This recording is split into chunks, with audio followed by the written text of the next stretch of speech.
I started focusing on three things that sounded pretty new to me. And those were process orientation instead of result orientation, gratitude, and accepting things as they were, things and people. Welcome to the Gratitude Podcast on www.georgianbenta.com, where you'll hear a new story each week that will inspire more gratitude in your own life. Our mission is to inspire 100,000 people to discover how to feel gratitude and live a happy life through the amazing life stories of our successful guests and their actionable tips.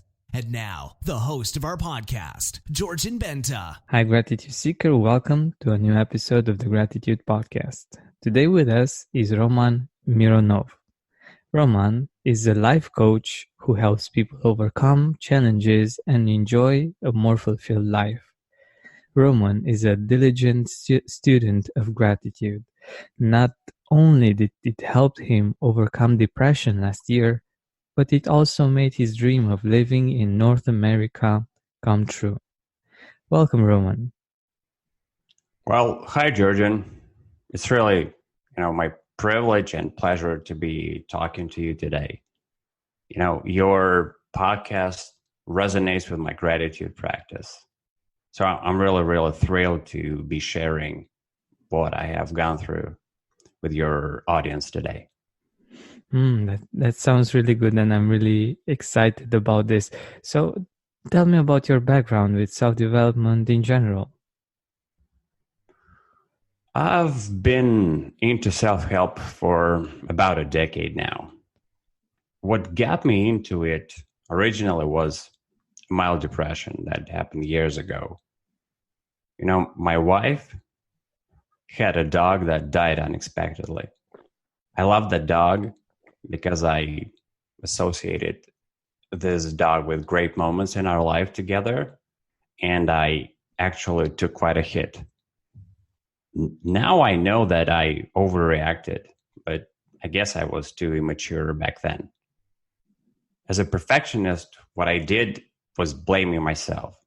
Plus, in my head, I kept looping on this thought that things had been very good before that, and now they were bad. And I kept looping this thought until I really slipped into a depression. And suddenly, my discipline and work ethic were gone, and I struggled in my translation business, and in fact, I even got into debt. But, the worst thing for me, thinking back now, was that my wife actually was pregnant at the moment with our son, and I couldn't support her as I should have. All in all, I struggled for 2 years, and luckily that was the point when I stumbled into these different self-help materials, discovering them for myself, and that helped me to recover. Okay, but did you start practicing gratitude back then? No, and that was the problem. At that point, I focused on using self-help to improve my finances and health. And that said, gratitude was definitely not on my radar yet. I didn't like internal work, such as focusing on the process rather than the results. I wanted the results. So I was all about efficiency. No time for me to be grateful at all. And life was going to make me pay for it. Oh my God, what happened? Well, first, I ended up divorcing my wife. Really, instead of appreciating her for who she was, I nagged her constantly. I really expected her to be as efficient as I was, which was a terrible idea. And of course, she failed to meet my expectations that were simply unreasonable. And then I would get angry with her. So our communication stalled, and totally predictably, we grew apart and parted ways. And then I also burned out in my business. I was overworking myself all the time because I thought no one could do the job better than me. And I also wanted everything, absolutely everything done my way instead of like encouraging people to work from their perspectives. For example, I would create a written procedure and then expect everyone on my team to follow it exactly to the letter. And this definitely stifled creativity. So everyone on my team became dependent on me. So everyone was coming up to me for making decisions. Yeah, and that said, my passion for translation and languages was still there, but the way I ran my business made it a struggle. I can see why, but was this the point when you finally started practicing gratitude? Well, almost. The last thing that led me to gratitude actually happened last year. I became unhappy with my results overall. So basically in every area, including fitness, health, business, and even, my intimate relationships. So I started pushing myself even further everywhere. I started running too much. I made a lot of changes to how I ate. And I also set an extreme financial goal for myself, like too big. And I didn't really know how to get there. So big it was. And this goal became a huge stress for me every time I thought about it. And also, with my intimate relationships, I guess I was trying to fight my love too hard. So I was in for a crash, and boy, did I crash hard. Oh my God. So I guess all this pushing had an opposite effect from what you expected, right? Exactly. I was in a lot of stress every day and slipped into what I think was a mild depression pretty quickly. And the paradox about it was that it was 100% self-inflicted. I just had the wrong mindset at the moment. But anyway, I lost about 20 pounds and really started to look haggard in the mirror. I would run long distances up to 20 kilometers, doing that masochistically. Yeah. Because this financial goal was looming large, I thought I had to sleep less. So I started waking up in the middle of the night and ending up with just 4 or 5 hours of sleep. And I guess as a result of that, I felt tired and hungry all the time. I couldn't stop thinking about food. Oh my God. Sounds like you did push yourself too hard. When did you realize this wasn't working? One thing that restored me to a more balanced self was my younger brother. He's also into self-development like myself, but he's an opposite of me. I'm more an overachiever, and he likes to take things more slowly, enjoying life. So he basically motivated me to strike a balance between pushing myself and relaxing. And how exactly did that look like? Well, I guess I started focusing on 3 things that sounded pretty new to me. And those were process orientation instead of result orientation, gratitude, and accepting things as they were, things and people.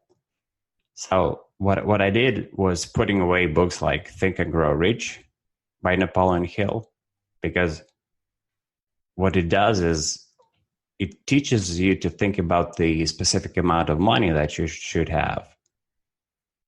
I mean, it's a very motivating book otherwise, but this concept didn't really work for me. So I followed leaders like an online entrepreneur, Neil Patel, who are reinforcing like my focus on adding value instead of focusing on a specific financial goal. And that made much more sense to me at that point. I also went back to Louise Hay's work. For example, I reread her book, You Can Heal Your Life, and I think I finally started grasping its message. Yeah, it's a great book. Yeah, it is. And I also returned to one of my favorite self-help books of all time, 7 Principles of Highly Effective People by Stephen Covey. And it helped me gradually move to a place where I was able to accept things and especially people more.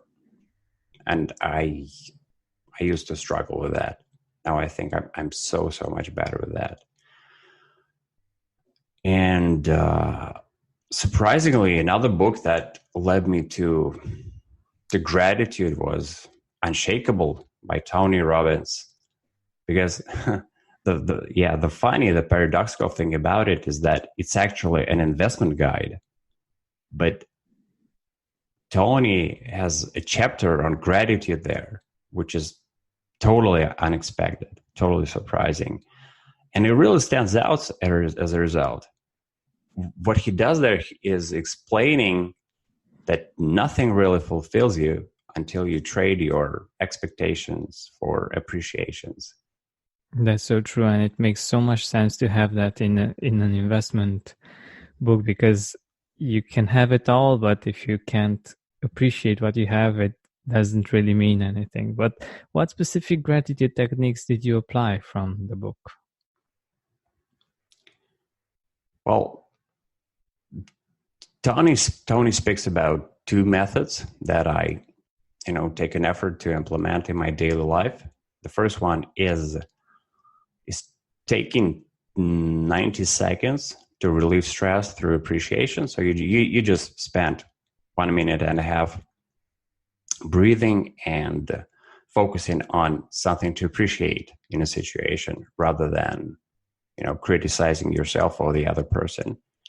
And the second method is a little bit more difficult to implement, but it's still very, very powerful. It's taking 2 minutes to think about 3 great things that you're grateful for, and as a result of that exercise, you're supposed to get an answer to whatever is bugging you at the moment. So that works for me. And I also maintain several gratitude journals. So the first one is just a general list of things that I'm grateful for. And it includes things like my parents, my son, my business, my discipline, and so on. So I just use it to remind myself about things that I'm grateful for every day. Then I also have this very, very interesting list that I learned from Leo Gura of the actualize.org fame. It's the things about life that I love most. So those are, more general things, even feelings like, dim light or waking up early in the morning and seeing the first rays of the sun. And the third list is just 3 things that happened to me during the day that I found good. I think that's a very common thing for people to do these days. And you also mentioned it on your podcast recently. Yeah. So what this journal does is it trains your mind to look for those good things. So you really expect them. You really focus on them. And when something happens, you think about it all the time during the day, which also, boosts your mood. Yeah, definitely. I think this is a very great idea to think about these things and to get the boost every time we do so, and also having these kinds of different journals for different things, like a general one, one more specific to life, and another for the things that are happening each day. And I think it's a great idea of not putting ourselves in a box and just having one journal and doing the exact same things every day in that journal. So I think this is a great idea. But what kind of changes did this transformation bring about? Well, mostly I stopped being trying to be super efficient. I slowed down. I taught myself very, very consciously to appreciate things that I had always taken for granted. Like something very simple, taking a break from work and going outside to enjoy the sun. I really started appreciating this more in the last year. I also now catch myself, again, very, very consciously, when I feel too focused on the negative side of a situation. I try to step away from it and really, really look for something to appreciate in it. But what I find is that there's always something to appreciate, definitely. And maybe the most important thing that made the biggest difference to how I feel on a day-to-day basis is being tolerant to others more. For example, to my parents, my son, my friends. My son, he's 9 years old. He loves video games, I guess, just like most of his peers. Yeah. And yeah, I would be very angry about those things, because I always thought they were a waste of time, but not anymore. I really just try to let him roam by himself and make his choices, maybe make his mistakes, and draw from those experiences. Yeah. So overall, I became much more loving and supporting with my family. I do realize now that they are definitely the best thing in my life. That's so beautiful, and it's so interesting that your journey is somehow similar to mine. Like, I've been obsessed with efficiency and reaching my goals and everything, and at one point I started slowing down and appreciating things more, and realizing that it's not always about the result, but about the journey, and enjoying it more. And for me, there were many different beautiful changes on the inside, but also on the outside. Did any external results come with this transformation? Yeah. That was quite a surprise, but they actually did. So two results. The first one is moving from Russia to Canada on a permanent basis. Wow. Yeah. And something that accompanied it was also a major career shift. So I went from a professional translator to being a life coach. But why did you want to live in Canada? Why did you choose Canada? I've been dreaming of living somewhere in North America for a long time. One reason was that, I was always a fan of the 80s culture, like their action films. And I also had the privilege of working in Alaska back in 2002.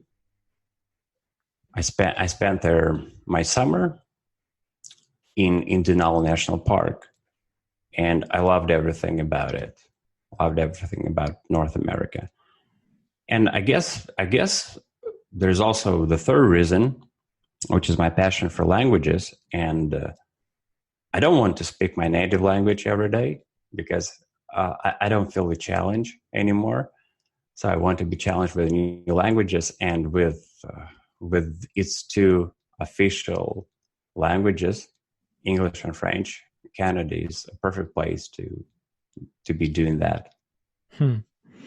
That's so interesting. I also love languages quite a lot, and yeah, I think it's a great challenge to go to another country that's not your native tongue, and you also have another language that you can challenge yourself to learn. So that's really nice. And I was wondering also, how did you get to Canada? From what I understand, it wasn't the easiest process, but the fact that you were able to be grateful actually helped with this. Right. Yeah. I think that's correct. I actually did 2 attempts, and my first attempt 5 years ago was unsuccessful. I was refused the visa, and I was sort of feeling down about it because this first refusal meant that my future attempts could be unsuccessful as well. So I did apply back in 2018, but I did not really expect much. However, surprisingly, this second attempt was very successful, and I became a permanent resident of Canada this year. That's amazing. That's amazing. And do you think that accepting things as they are helped you? Yes, I do feel it made a huge difference. Maybe not like physically in the outside world, but definitely psychologically. You know, I did want to succeed, but I never focused on the result. I just, did all that I could, and I let the whole thing go. And I believe that this approach, like having no expectations, it really worked for me this time. And it really reinforced my belief in being grateful for the journey, for what you have now, instead of focusing on the end destination. Mm-hmm. And by the way, now that you're in Canada, are you finding even more things to appreciate? Yeah, absolutely, of course. I am very, very grateful for just having this privilege to live in a country like Canada. There are so many things to appreciate. For example, right now I am in Toronto, and it's very green and clean. I love the level of organization they have here. That's for a person who is still sort of, trying to be efficient all the time, who likes organization, who is disciplined. This is, the level of organization in everything is quite important. I love public libraries because they have so many books available both offline and online. Plus, I love riding my bike, so I do enjoy how many bike trails Toronto has. I also love how friendly people are here, and yes, I can speak English every day, which is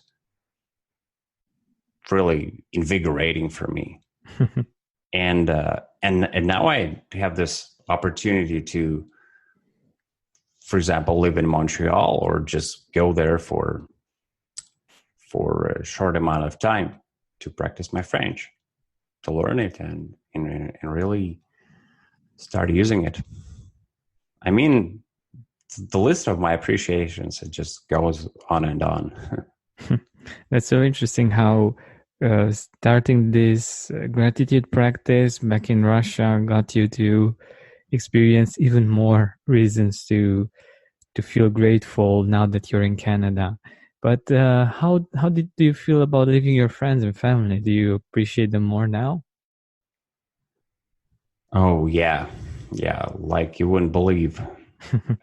I I think it's really the distance between us that made me appreciate them even more.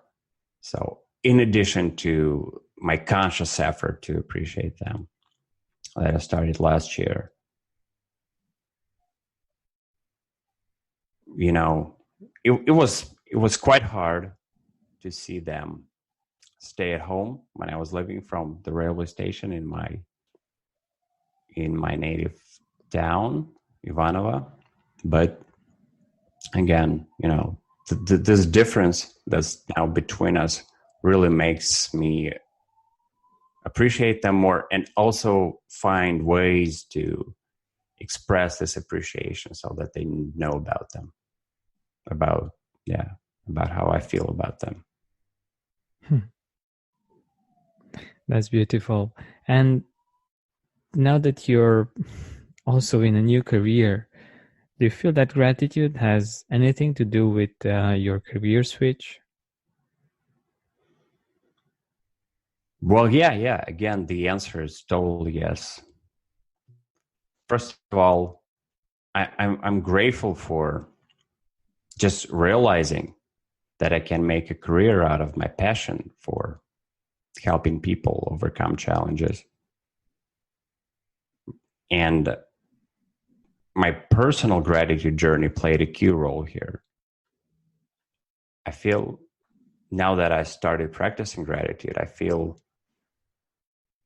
not all the time, of course, I'm not perfect, but often I feel such a huge level of gratitude that sometimes it's overwhelming, and definitely it's up to the point that I want to share it with other people.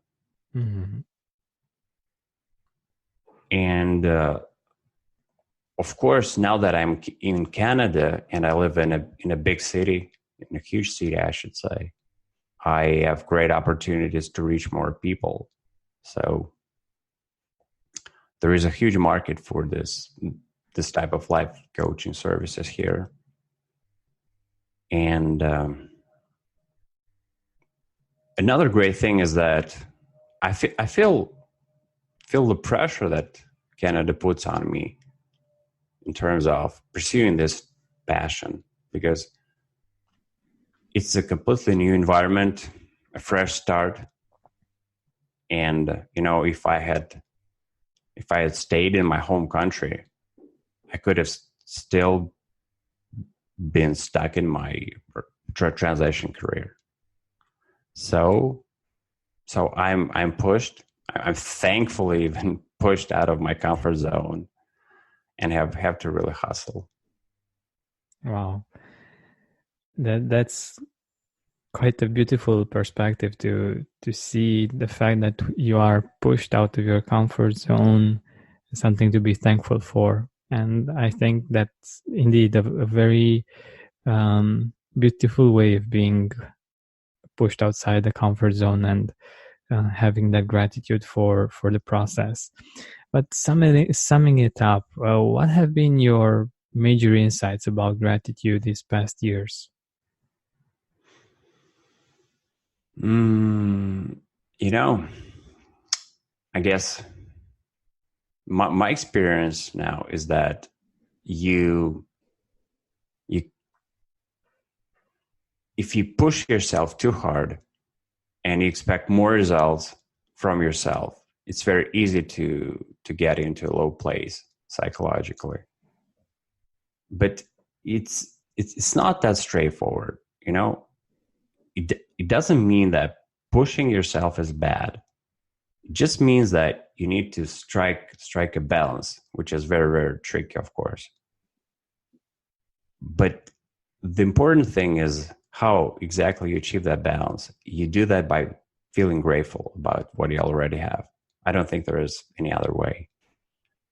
For example, I try to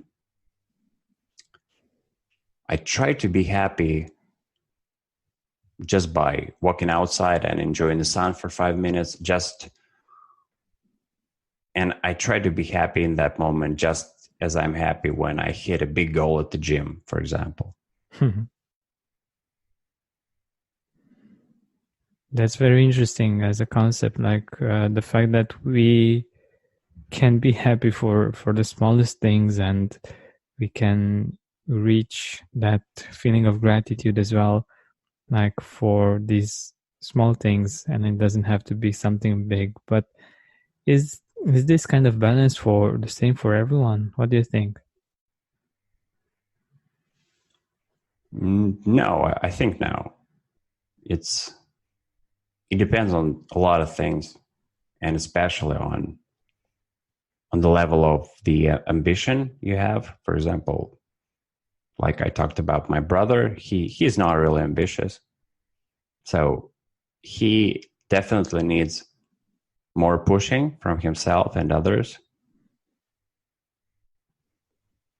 But if someone is overly ambitious, like myself, it's important to be careful with pushing.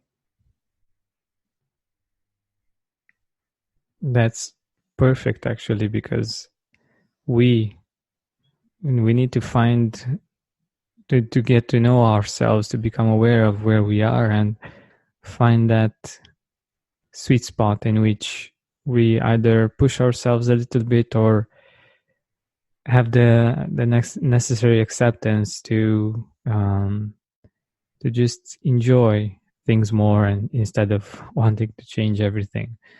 And I also wanted to ask you, how can one increase gratitude in their life?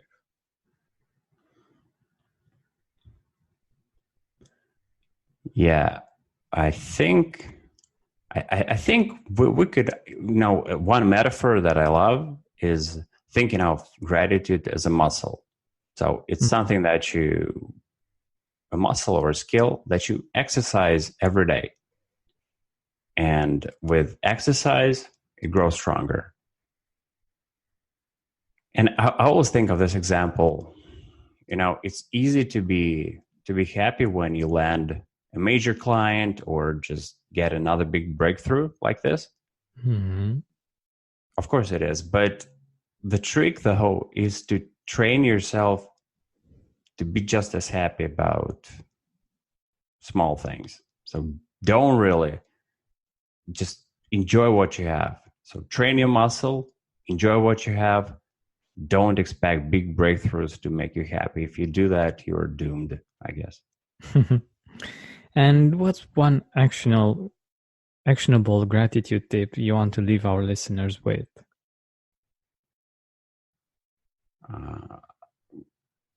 Just recently, I have learned a very good tip that I like from a German motivational speaker and author, Christian Bischoff. And what he suggests is that for every goal that you set for yourself for the day, you should write one pleasant thing that you're going to do. So if you have 3 goals on the left side, you write 3 pleasant things that you will do on the right side. So, yeah. And I guess I feel, although I still struggle to implement it on a daily basis, but I feel like when I do it and it works for me, I feel it's really a great way to practice gratitude, because, goals bring stress all the time. But when you tell your subconscious mind that you'll get pleasure for hitting those goals, it makes things easier for you. It's sort of your subconscious mind works with you.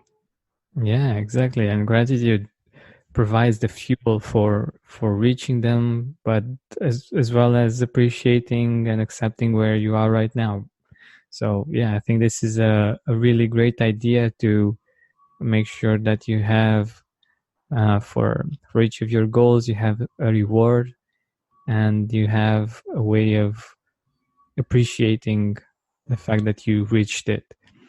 So we're nearing the end of our time together, and I wanted to ask you, where can our listeners find out more about you?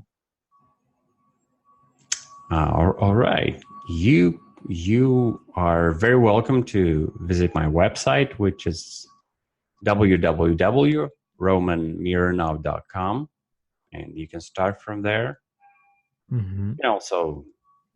You can also find me on Instagram under the name B20 of yourself, no underscores. And I also run a podcast under the same name, B version 2.0 of yourself, which is available on most platforms. Awesome. Thank you very much, Roman. It's been great talking to you, and it's been great learning from a fellow overachiever and a fellow ambitious person that found a way to balance things out and live a happier life. Thank you. Yeah. Get out of the rat race, so to say. Yeah. Thank you for the opportunity to share my story, Georgian. I really appreciate it. So, yeah, bye-bye. And just as usual, guys, don't forget about taking deep breaths with Georgian on a regular basis. Thank you so much. Hey, Gratitude Seeker, thank you so much for taking the time to listen to this interview. I really appreciate it. And if you could think of one person that would also benefit from it, share it with them. It might actually be the inspiration that they need to make their day or maybe even their life much better. Thank you so much once again. This has been Georgian Benta. Don't forget to keep seeking and spreading gratitude.